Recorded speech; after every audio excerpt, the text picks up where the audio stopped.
forgot to mention that at the beginning of Mass, my friends. It's Boy Scout Sunday today, so I certainly welcome all of our Boy Scouts here today. Although they look like there's more Cub Scouts than Boy Scouts. In today's gospel, my friends, he tells his disciples, "You are the salt, and you are the light." And those two things, my friends, really represented us as well. Like, he's saying, you disciples need to be salt, and you need to be light. You need to be salt and light.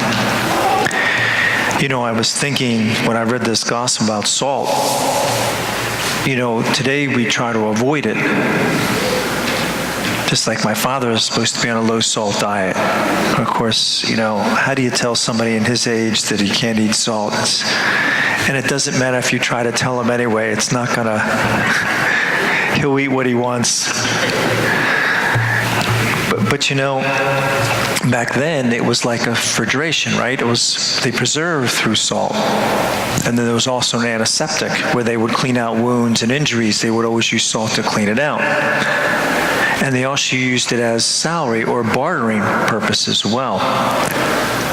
But why does he say to his disciples, salt? You are salt. A father was explaining this to his son, and he told his son when they came home from church, he said, put a handful of salt in a glass of water and let it sit overnight. So he did. And the next morning, the little dad says to his son, he said, what happened to the salt? He said, it must have dissolved. So he said to his son, why don't you try it? So he takes a glass of water. Of course, what's it taste like? Salt. He said, now, pour the water down the drain. Poured it down the drain.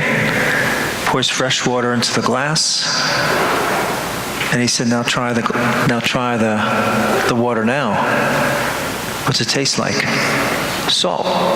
Why? Because the salt remained in the glass, right? The salt remains. And you know, that's what Jesus is trying to tell. You have to have some pretty severe conditions for salt to lose its taste or its flavor. And that's what Jesus is saying. Remain faithful. Stay who you are, to his disciples. Remain being a disciple. That was the first thing he said. And then he said them to be a light. I was reading an interesting article.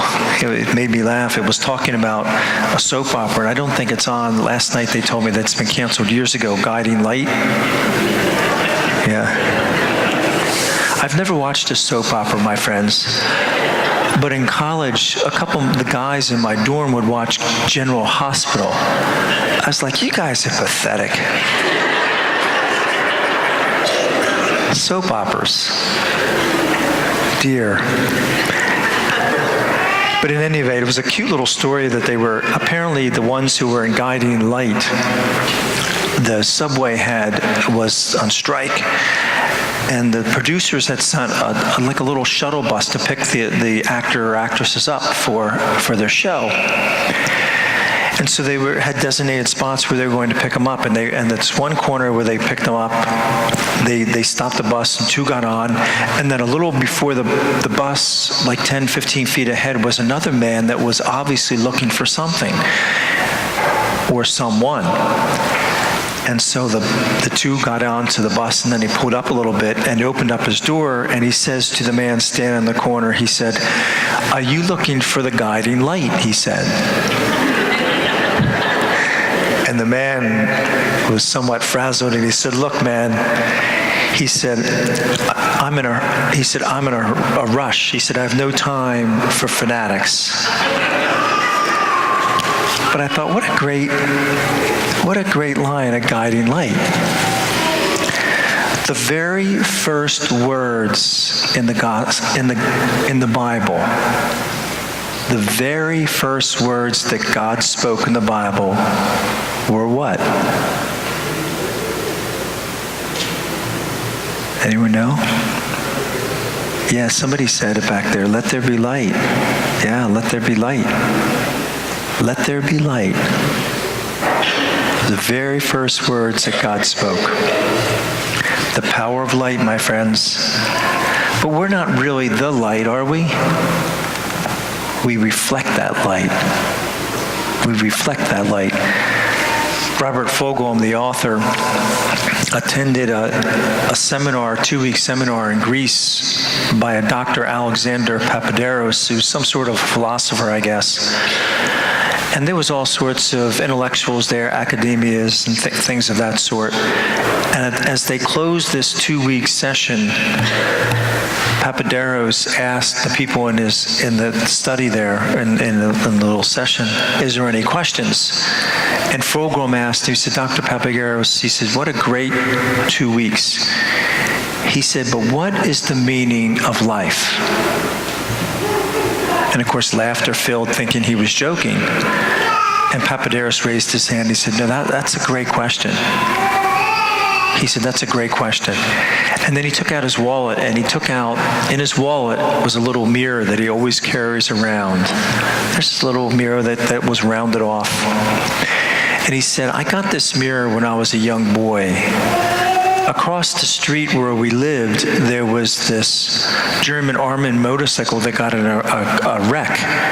And he said, we went over there to get the remains, and there was this little mirror that we found. And I said, I've been playing with it for my whole life. He said, I used to love to reflect the sun onto dark places and light them up, he said. But then I came to understand that this was not merely a game. He said, but really, this mirror became a metaphor for my life. He said, I realized I'm not the light. He said, but for me to have meaning in life, I need to be a reflection of that light. And he said, that's why I keep this mirror. He said, I need to be a reflection into every area of my life. And it's something for us to ponder, isn't it, my friends? Do we reflect that light at work?